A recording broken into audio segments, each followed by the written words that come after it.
Sorry Aiza, माफ करना, balance out हो गया था मेरा। तुम रहने दो, मैं कर लूंगी। नहीं, मैंने गिरा है, मैं ही कर दूंगा। हाथ पीछे करो।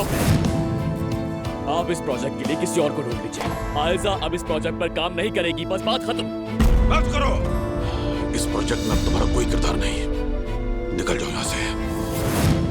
देखते हैं जख्मी हालत में भी आप मुझे घर से निकाल पाती हैं या नहीं। उफ, तुम तो कह रही थी कि तुम्हारी दाईं टांग में दर्द है और अब अचानक से बाईं टांग पर वजन डालते ही चीख निकल गई। जिसने भी झूठ बोला मैं उसे छोड़ूंगा नहीं। अब बताओ, ये उमर और आयजा के दरमियान एलिफ वाला मामला असल में क्या है?